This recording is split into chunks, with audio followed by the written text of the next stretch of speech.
Welcome to Wine, Food and Travel with me, Marc Millon, on Italian Wine Podcast. Listen in as we journey to some of Italy's most beautiful places in the company of those who know them best, the families who grow grapes and make fabulous wines. Through their stories, we will learn not just about their wines, but also about their ways of life, the local and regional foods and specialities that pair naturally with their wines, and the most beautiful places to visit. We have a wonderful journey of discovery ahead of us, and I hope you will join me.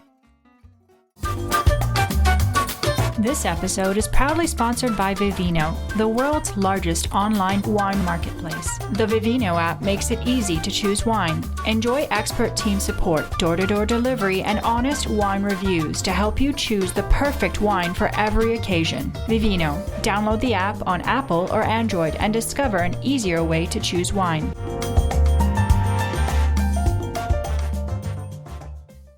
Welcome to another episode of Wine, Food and Travel with me, Marc Millon, on Italian Wine Podcast. Today we are in Trentino Alto Adige, also known as Trentino Sud Tirol, and more precisely in the Unterland, the Bassa Atesina, the most southerly part of South Tyrol, to meet our guest Dietrich Ceolan of the Ansitz Tenuta CEO in Salurn or Salorno in this trilingual region.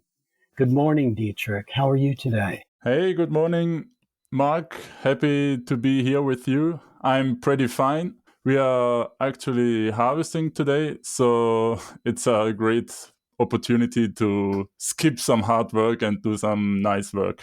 Oh, good. Well, we're really delighted you can be here. I know it's the busiest moment of the year, but also the most exciting moment of the year. It must be hard and really difficult, but also a very happy time. Yeah, exactly. It's really satisfying after a whole year of hard and intensive work.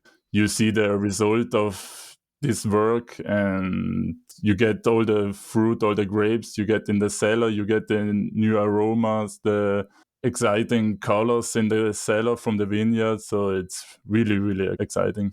Yeah, I bet.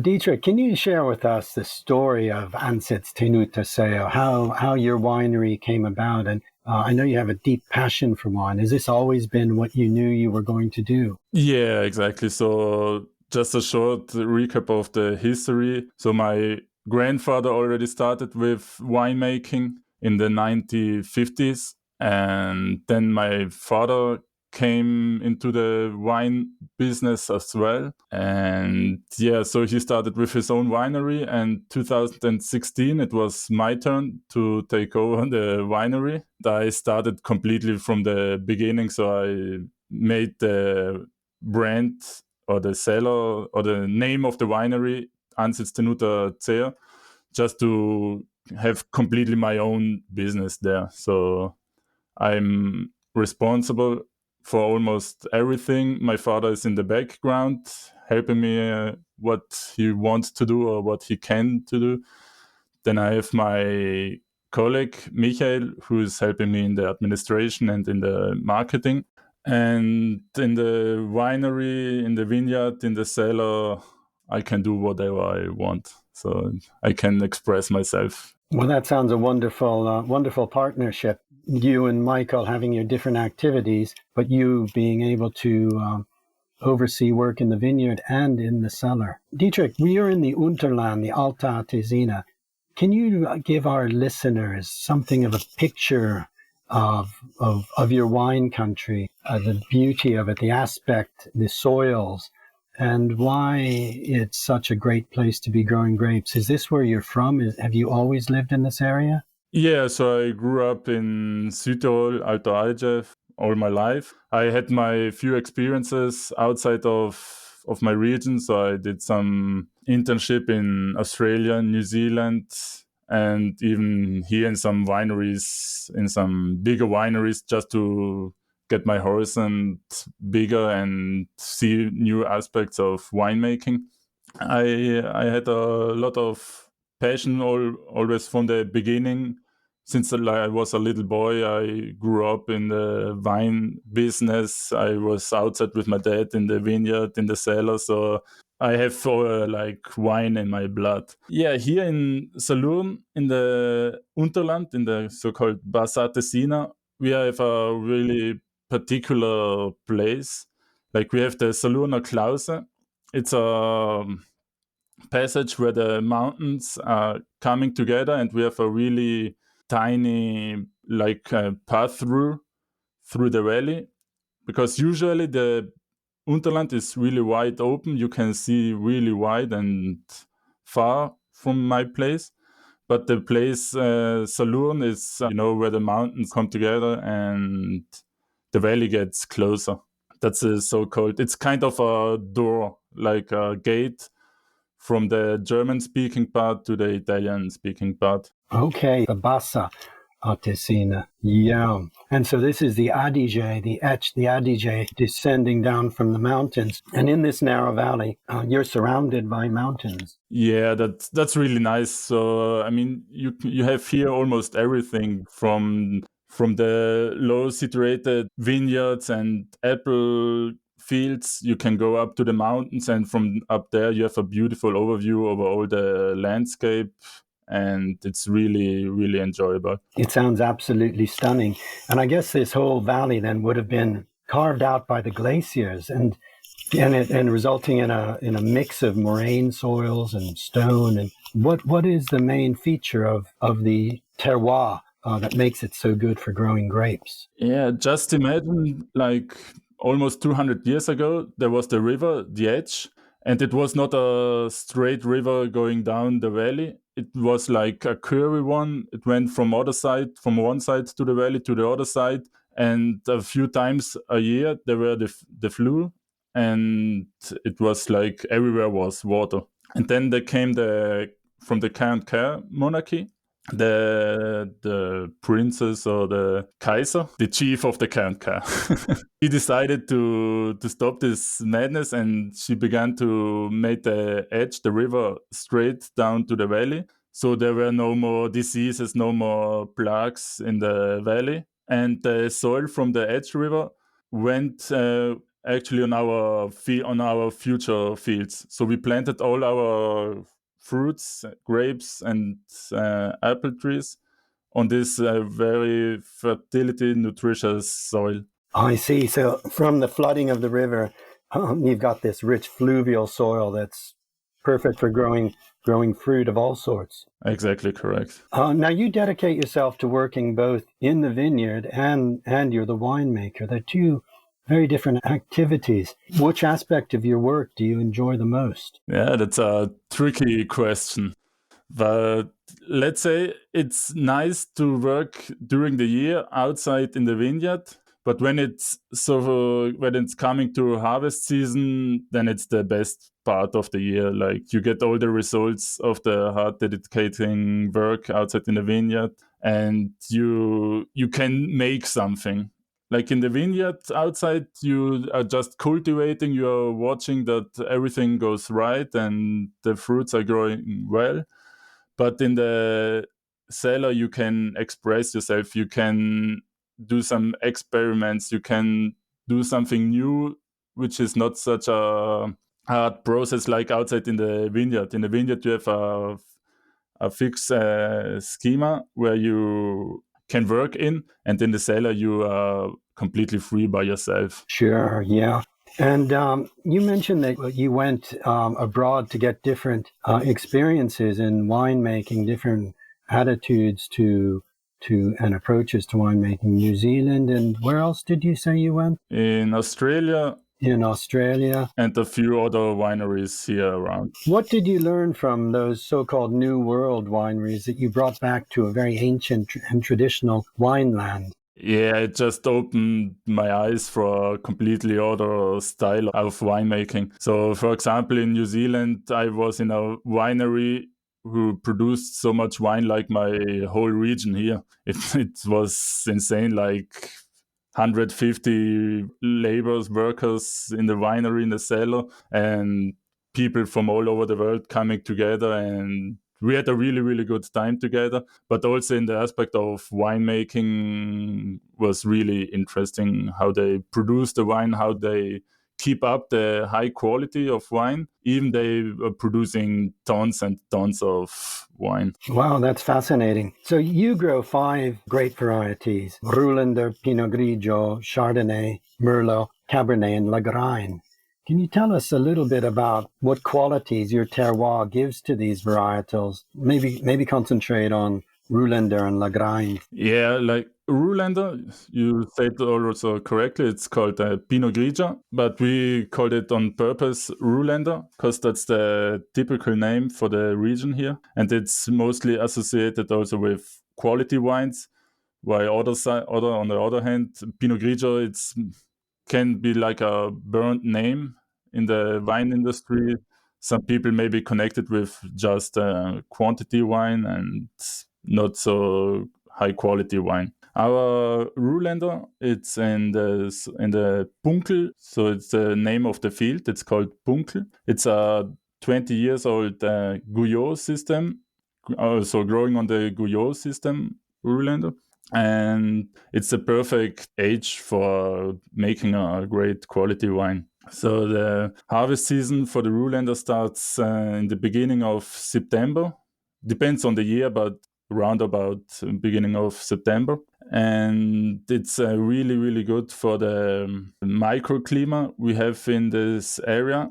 So we can keep going with the maturity in the vineyard and to pick the fruits at the latest possible period. You're getting a more riper, more structured style than, as you say, the lighter Pinot Grigios that perhaps are flooding the market and affecting the name of Pinot Grigio. That's correct. And so we are really glad to have the really ripe Ruländer in the winery, where we have it's a really fruity, fresh, acid with a low acid Ruländer. And it's also really nice floral bouquet and really nice fruit like honey melon, but also kind of typical local fruits like pear or apple. And the Lagrein? Yeah, the Lagrein, it's a really special wine. Like it's almost exclusively for Südtirol. It's a so-called autochthone variety. And for my place in Salurn, it's not really typical. So the typical growing places are up to Bozen, the Magdalena area. But Lagrein was always cultivated here in this area. So my father decided to plant Lagrein too and to give our best. And I think we did really, really well with a Lagrein here. So it's not like the heavy, high alcoholic Lagrein from the other regions here in the area. So it's if you know Lagrein, you see always this dark ruben red color. And our Lagrein is like not so dark, not so heavy in the color. It's a middle sherry red. It's also from the tannins. They are softly gentle and not so dry on the tongue. So it's a really drinkable, fresh red Lagrein. Oh, that sounds a beautiful style. I love that lighter style of red. Still that deep. Because Lagrein always has a lot of color, doesn't it? Even if yours is lighter. You should watch my hands. We just harvested yesterday the Lagrein. Is that right? Yeah. And they get dark straight away. That's insane. And then you're also growing some so-called international varieties, but these are grapes that have been grown in Südtirol for a very long time as well. Yeah. The Chardonnay, Merlot, and Cabernet. Yeah, just imagine Salurn is the 5th biggest community in South Tyrol producing grapes and the biggest one producing white grapes. So just imagine we have here a lot of Chardonnay, white Burgunder, and Pinot Grigio. And we have also the Chardonnay in our winery. And there we are doing 2 types of Chardonnay. One classic, so it's majored in the classic stainless steel tank. And the other one, we have a selection, which is harvested almost 10 days or 2 weeks later than the Classico Chardonnay. And there we have a third part we have in the new oak barrel, and the other part stays in the stainless steel tank for almost 10 months. Right, and then you do the assembly. Exactly. So that's more the international Chardonnay, like you can compare with maybe California in the US. Now, let's turn to tasting wine, and you have a particularly welcoming wine cellar attached to the winery, the Schenk Vinothek, or Enoteca, named after when the painter Albrecht Dürer passed through Salurn. Tell us about this. Yeah, exactly. That's a nice story. So many tourists, they came here to this place and they're asking about the name. How does it come? A famous artist from the Renaissance in Germany, we're naming a Vinothek after him. So many doesn't know that in the mid, or a little recap in history, Albrecht Dürer went in the midst of the 16th century from Nuremberg down to Venice. And on his way down to Venice, he stopped in Salurn, and he was really fascinated by the landscape here. And so many pictures from him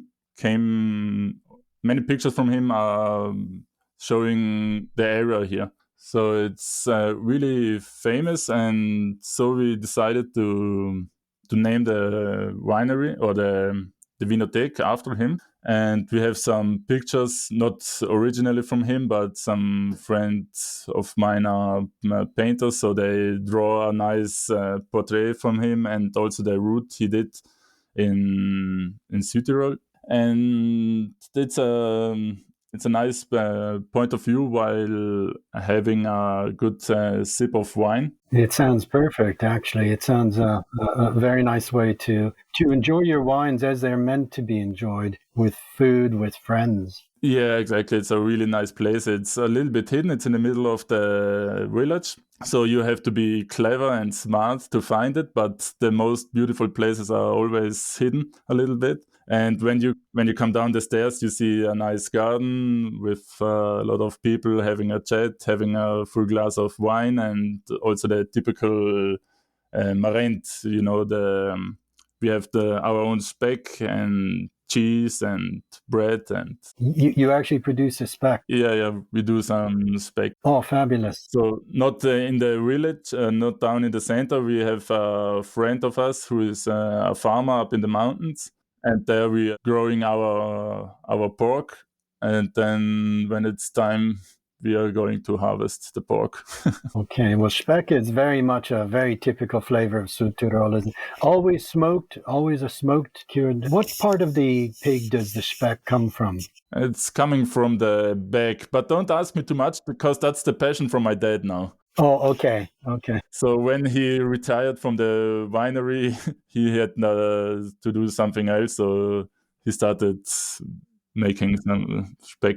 That's a very nice partnership if he's looking after that side of things, and those foods can be enjoyed in your wine tavern. And you also have some local cheeses. Yeah, exactly. So we have everything what your heart needs.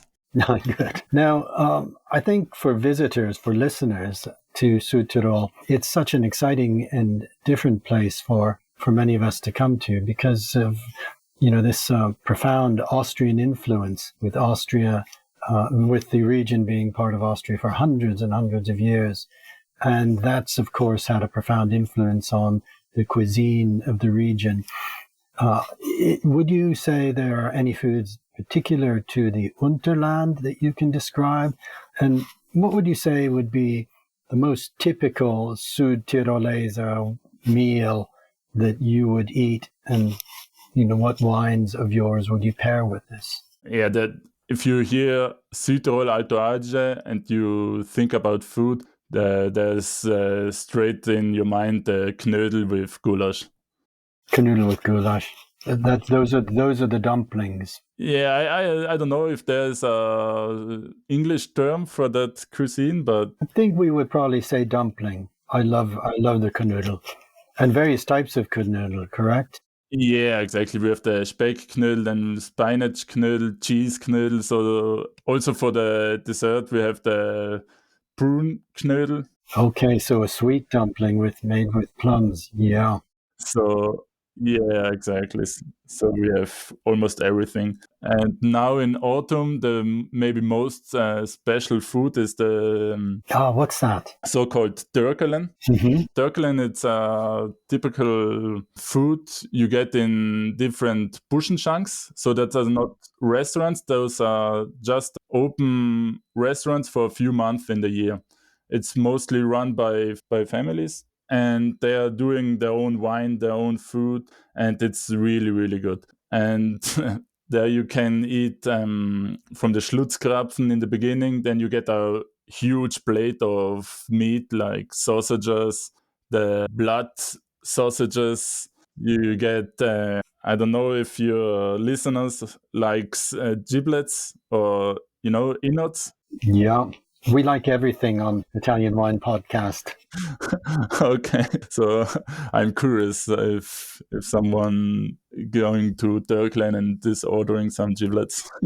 Actually, the Buschenschank, that's a very interesting tradition. Again, something that comes from the Austrian heritage. It's true still that the branch of fir is put over to say when the Buschenschank are open. It's only permitted for certain months of the year. Is that right? Exactly. So that's kind of a law in the Italian system because they don't get a license for a restaurant, but they can get a license for the Buschenschank, and then they are not allowed to open the whole year. So I'm not sure now, but I think like 6 or 7 months per year they are allowed to serve drinks and food. Right, and it has to be their own produced wines and local foods from either they produce or around them. Exactly.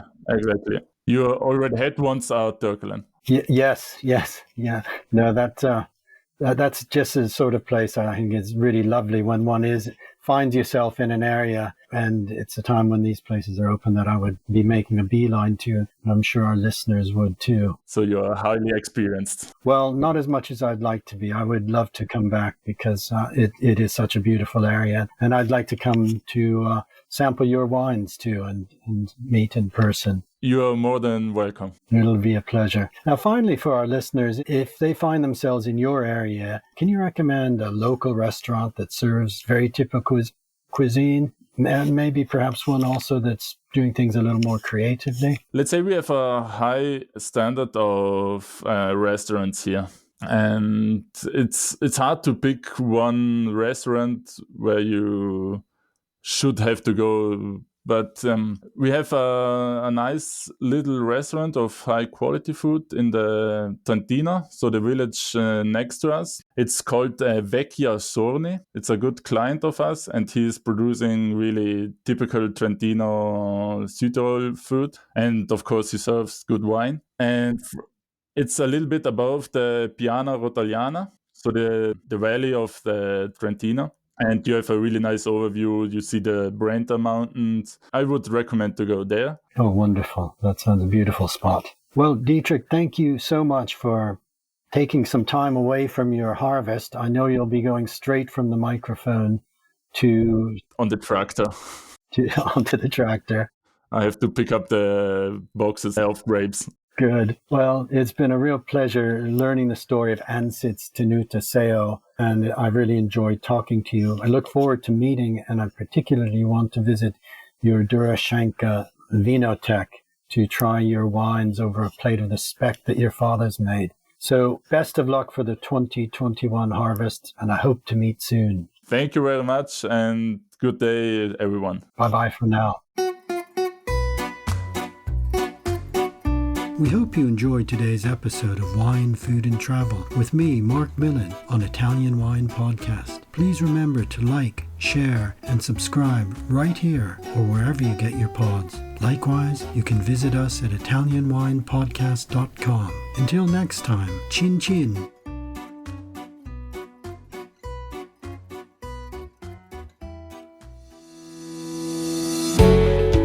guys, I'm Joy Livingston, and I am the producer of the Italian Wine Podcast. Thank you for listening. We are the only wine podcast that has been doing a daily show since the pandemic began. This is a labor of love, and we are committed to bringing you free content every day. Of course, this takes time and effort, not to mention the cost of equipment, production, and editing. We would be grateful for your donations, suggestions, requests, and ideas. For more information on how to get in touch, go to ItalianWinePodcast.com.